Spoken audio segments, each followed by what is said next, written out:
ಜೈ ಶ್ರೀರಾಮ್. ನನ್ನ YouTube family ನಿಮಗೆಲ್ಲರಿಗೂ ಹುಬ್ಬಳ್ಳಿ ಅಡುಗೆ ಮನೆಗೆ ಸ್ವಾಗತ ಸುಸ್ವಾಗತ. ನೋಡ್ರಿ, ನಾ ಈ ದೋಸೆನ ಯಾವ ರೀತಿ ಫೋಲ್ಡ್ ಮಾಡ್ಲಿಕತ್ತೀನಿ, ಹೆಂಗೆ ಮಡಚ್ಲಿಕತ್ತೀನಿ, ಏನೇ ಮಾಡಿದರೂ ಕೂಡ ಮತ್ತು ಅದು ತನ್ನ ಶೇಪಿಗೆ ಬರ್ಲಿಕತ್ತ. ಸೊ ಸೂಪರ್ ಆಗಿರುವಂಥ ಇವತ್ತು ನಾನು ನಿಮಗೆ ಸಾಬುದಾನಿ ಇನ್ಸ್ಟೆಂಟ್ ದೋಸೆ ತೋರಿಸ್ಕೊಡ್ತೇನೆ. ಭಾಳ ಚಲೋ ಆಗಿತ್ತು ರೀ. ಇದು ಆರಿದ ಮೇಲೂ ಹಾಗೆ ಟೇಸ್ಟ್ ಇತ್ತು, ಬಿಸಿ ಇದ್ದಾಗೂ ಕೂಡ ಟೇಸ್ಟ್ ಇತ್ತು, ಭಾಳ ಮಸ್ತಾಗಿತ್ತು. ಈ ವಿಡಿಯೋ ನಿಮ್ಗೆ ಇಷ್ಟ ಆಯ್ತಂದ್ರೆ ಲೈಕ್ ಮಾಡಿ, ಶೇರ್ ಮಾಡಿ, ಸಬ್ಸ್ಕ್ರೈಬ್ ಮಾಡಿರಿ. ಸಬ್ಸ್ಕ್ರೈಬ್ ಮಾಡಿದ್ಮೇಲೆ ಬೆಲ್ ಬರ್ತದಲ್ಲ, ಅದನ್ನು ಪ್ರೆಸ್ ಮಾಡಿದ್ರೆ ನಿಮಗೆಲ್ಲ ನೋಟಿಫಿಕೇಷನ್ ಬರ್ತದೆ. ನೆನಪಲೆ ಕಮೆಂಟ್ ಮಾಡಿರಿ. ಬರ್ರಿ ಏನೇನು ಮಾಡೀನಿ ಅಂಥೇಳಿ ತೋರಿಸ್ತೇನಂತ. ಮುಂಜಾನೆ ಗಡ್ಬಡಿಗೆ ದಿವಸ ನಾವು ಒಂದು ಏನರ ಟಿಫಿನ್ ಹೊಂದಿಸ್ಬೇಕಲ್ರಿ. ಅದಕ್ಕೆ ನೋಡಿರಿ, ನಾ ಮೊದಲೇ ಸಾಬುದಾನಿ ನೆನೆ ಹಾಕಿದ್ದೆ. ನಾನು ಕಿಚಡಿ ಮಾಡ್ಬೇಕಂಥೇಳಿ ನೆನೆ ಹಾಕಿದ್ದೆ ರೀ. ಆಮೇಲೆ ಅನ್ನಿಸ್ತು ಕಿಚಡಿ ಈ ಬಿಸಿಲೊಳಗೆ ಚಲೋ ಅಲ್ಲ, ಒಂದು ನೀರು ಕುಡಿಸ್ತದ್ರಿ ಭಾಳ. ಹಾಗಾಗಿ ಬೇರೆ ಏನಾದರೂ ರೆಸಿಪಿ ಮಾಡೋಣ ಅನ್ಕೋತ ಈ ದೋಸೆ ಮಾಡೇನ್ರಿ. ಸೂಪರ್ ಆಗಿತ್ತು. ಇದನ್ನು ನೀರು ಕುಡಿಸ್ಲಿಲ್ಲ ದೋಸೆ. ಈಗ ಫಸ್ಟ್ ಅದನ್ನು ಮಿಕ್ಸಿಗೆ ಹಾಕೊಂಡ್ಬಿಡೋಣ. ಸಾಬುದಾನಿ ನೆನೆ ಹಾಕಿತ್ತಲ್ಲ, ಅದಕ್ಕೆ ಒಂದು ಸ್ವಲ್ಪ ನೀರು ಹಾಕಿ ಮಿಕ್ಸಿಗೆ ಹಾಕಿದೆ. ಹೆಂಗಂದ್ರೆ ನುಚ್ಚಾಗಿರ್ಬೇಕು, ದರ ಅಂತಾರಲ್ಲ ನುಚ್ಚು, ಆ ರೀತಿ ಇರಬೇಕು. ಫುಲ್ ನೈಸ್ ಮಾಡ್ಕೊಳ್ಳೋದು ಬೇಡ. ಈಗ ಇದ್ರೊಳಗೆ ಸ್ವಲ್ಪ ಚಿರೋಟಿ ರವೆ ಹಾಕ್ತೇನೆ. ಒಂದು ಅರ್ಧ ಕಪ್ಪಷ್ಟು ಚಿರೋಟಿ ರವೆ ಹಾಕೋದು. ಅಂದರೆ 2 ಕಪ್ಪಷ್ಟು ಸಾಬುದಾಣಿ ಇತ್ತು, ಅರ್ಧ ಕಪ್ಪಷ್ಟು ಚಿರೋಟಿ ರವೆ ಹಾಕಿದೆ. ಈಗ ಇದನ್ನು ಮಿಕ್ಸಿಗೆ ಹಾಕೊಂಡ್ಬಿಡೋಣಂತ. ನೀವು ಇದ್ರೊಳಗೆ ಹಸಿಮೆಣ್ಸಿನ್ಕಾಯಿ, ಕೊತ್ತಂಬರಿ, ಹಸಿ ಶುಂಠಿ ಮಿಕ್ಸಿಗೆ ಹಾಕೋಬೋದು. ಆದರೆ ಇದು ದೊಡ್ಡ ಜಾರ್ ಇತ್ತು, ನಾ ಹಾಗಾಗಿ ಹಾಕಲಿಲ್ಲ. ಇದ್ರೊಳಗೆ ಎಲ್ಲ ಹಸಿಮೆಣ್ಸಿನ್ಕಾಯಿ ಸಣ್ಣ ಆಗೋದಿಲ್ಲ ಅಂತ ಸಣ್ಣ ಜಾರ್ ಒಳಗೆ ಮಿಕ್ಸಿ ಮಾಡಿ ಹಾಕೇನೆ ಆಮೇಲೆ. ಸೊ ಈಗ ನೋಡಿರಿ, ಈಗ ಆಯ್ತಿದು. ಇದು ಬ್ಯಾಟರ್ ಹೆಂಗಾಗ್ಯದ ಅಂಥೇಳಿ ಚೆಕ್ ಮಾಡ್ಕೊಳಕತ್ತೀನಿ. ಈಗ ಇದನ್ನು ಒಂದು ಪಾತ್ರೆಗೆ ಹಾಕೊಂಡ್ಬಿಡೋಣಂತ. ಈಗ ಏನಿರ್ತದೆ ರೀ, ಈಗ ನಾವೆಷ್ಟು ಜನ ಇರ್ತೀವಲ್ಲ ಅಷ್ಟು ಕನ್ಸಿಸ್ಟೆನ್ಸಿ ಬೇಕು. ಹಾಗಾಗಿ ಬೆಳೆಸ್ಬೇಕಾಗ್ತದೆ. ಬರೀ ನೀವು ಚಿರೋಟಿ ರವೆ ಜಾಸ್ತಿ ಹಾಕಿದ್ರೆ ಅದ್ರದ್ದು ಟೇಸ್ಟ್ ಬರ್ತದೆ. ಈಗ ಸಾಬುದಾಣಿನೂ ಜಾಸ್ತಿ ಅದ. ಸೊ ನಾ ಏನು ಮಾಡ್ತೀನಿ, ಈಗ ಇದ್ರೊಳಗೆ ಫಸ್ಟ್ ಇದನ್ನು ಬಳ್ಕೊಂಬಿಡೋಣಂತ. ಅದರೊಳಗೆ ನಾನು ಎಲ್ಲ ಮಸಾಲೆ ಹಾಕ್ಲಿಕತ್ತೀನಿ. ಹಸಿಮೆಣ್ಸಿನ್ಕಾಯಿ ನಾನು ಉಳ್ಳಾಗಡ್ಡಿ ಹಾಕೇನಿ ರೀ. ನೀವು ಉಳ್ಳಾಗಡ್ಡಿ ಬೇಡ ಅನ್ನೋರು ಕೊತ್ತಂಬರಿ ಹಾಕ್ಬೋದು. ಜೀರಿಗೆ, ಆಮೇಲೆ ಹಸಿಮೆಣ್ಸಿನ್ಕಾಯಿ, ನೀವು ಬೇಕಾದ್ರೆ ಹಸಿ ಶುಂಠಿ ಕೂಡ ಇದಕ್ಕೆ ಹಾಕೋಬೋದು. ಈಗ ಬೇಸಿಗೆ ಶುರು ಆಯ್ತಲ್ಲ, ಹಾಗಾಗಿ ನಾನು ಒಂದು ಸ್ವಲ್ಪ ಹಸಿ ಶುಂಠಿ ಪ್ರಮಾಣ ಕಮ್ಮಿ ಮಾಡೇನಿ. ಈಗ ನೋಡಿರಿ, ಇದನ್ನು ಹಾಕಿ ಕೈ ಆಡಿಸ್ತೀನಿ. ಆದರೆ ನನಗೇನು ಅನ್ನಿಸ್ತು, ಕನ್ಸಿಸ್ಟೆನ್ಸಿ ಸ್ವಲ್ಪ ಕಮ್ಮಿ ಅದ ಅನ್ನಿಸ್ತು. ಟಿಫಿನಿಗೆ ಇದಕ್ಕೆ ಎಲ್ಲ ಮಾಡ್ಬೇಕನ್ನೋದಕ್ಕೆ ನಾನು ಮತ್ತೊಂದು ಸ್ವಲ್ಪ ಹಿಟ್ಟು ಹಾಕೋತೀನಿ. ಅದಕ್ಕಿಂತ ಮುಂಚೆ ಮೊದಲು ರುಚಿಗೆ ತಕ್ಕಷ್ಟು ಉಪ್ಪು ಹಾಕಿದೆ. ಈಗ ನೋಡ್ರಿ, ನಾನು ಯಾವ ಹಿಟ್ಟು ಹಾಕೀನಿ, ಜೋಳದ ಹಿಟ್ಟು ಹಾಕೀನಿ. ಏನಿರ್ತದೆ ರೀ, ಭಕ್ರಿ ತಿನ್ನಂಗಿಲ್ಲ ಅಂತಿರ್ತಾರಲ್ಲ, ಅವ್ರಿಗೆ ಈ ರೀತಿ ನಾವು ಮಾಡಿಕೊಟ್ಬಿಟ್ರೆ ಸೂಪರ್ ಇರ್ತದೆ ರೀ. ಇದು ಜೋಳದ ಹಿಟ್ಟು ಒಂದು 2 ಸ್ಪೂನಷ್ಟು ಹಾಕಿದೆ. ನಮಗೆ ಎಷ್ಟು ಹಿಟ್ಟು ಬೇಕಂತ ಒಂದು ಅಂದಾಜು ಸಿಕ್ಕಿರ್ತದಲ್ಲ ಅಷ್ಟು ನಾವು ಹಿಟ್ಟು ಕಲಿಸ್ಕೊಳ್ಳೋಣಂತ. ನಾನು 2 ಕಪ್ ಸಾಬುದಾಣಿ ತೊಗೊಂಡೇನಿ, 1 ಕಪ್ ಚಿರೋಟಿ ರವೆ ತೊಗೊಂಡೇನಿ, 2 ಕಪ್ ಜೋಳದ ಹಿಟ್ಟು ತೊಗೊಂಡೇನಿ. ಈಗ ಇದನ್ನು ಚೆಂದಾಗಿ ಕಲಿಸ್ಕೊಂಡ್ಬಿಡೋಣಂತ. ನೀವು ಬೇಕಾದ್ರೆ ಇದಕ್ಕೆ ಹಸಿಮೆಣ್ಸಿಕಾಯಿ ಬೇಡಪ್ಪ ಅಂತಂದ್ರೆ ಖಾರ ಪುಡಿ ಕೂಡ ಹಾಕ್ಬೋದು. ಈಗ ಇದನ್ನು ನೀಟಾಗಿ ಕಲಿಸೋಣಂತ. ನೀರು ನೀವು ಹಾಕ್ಕೋಬೋದು. ನೋಡಿ, ನಿಮ್ಗೆ ದೋಸೆ ಹಿಟ್ಟು ಇರ್ಬೇಕು.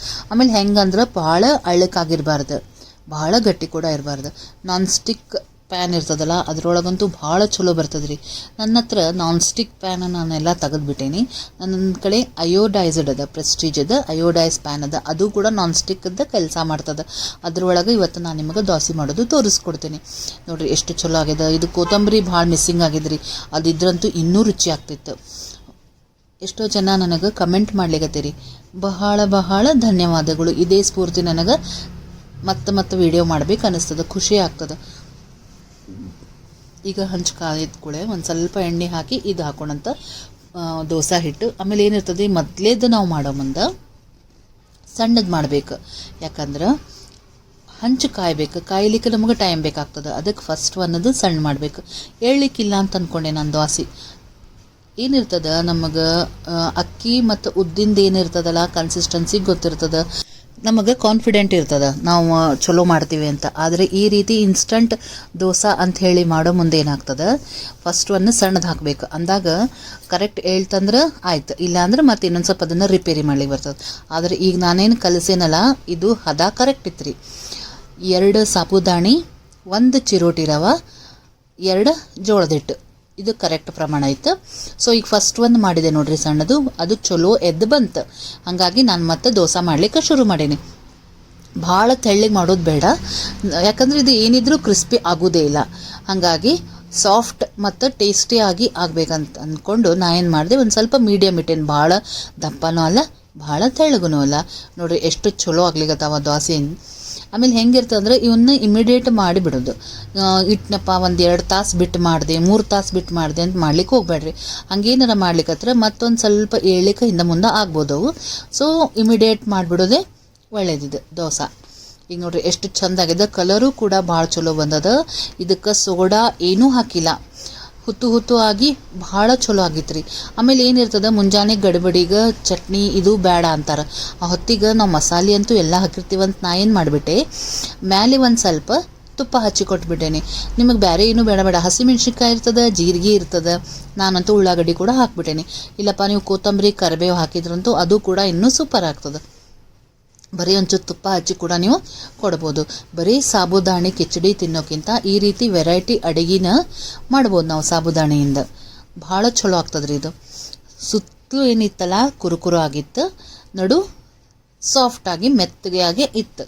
ಬಿಸಿ ಇದ್ದಾಗ ಆರಿದ ಮೇಲೆ ಫುಲ್ ಸಾಫ್ಟಾಗಿ ಬಂದದ. ನೋಡ್ರಿ ಎಷ್ಟು ಚಲೋ ಆಗ್ಯದ. ಹೆಂಗೆ ಅನ್ನಿಸ್ತು ಅಂತ ಹೇಳ್ರಿ ಫ್ರೆಂಡ್ಸ್.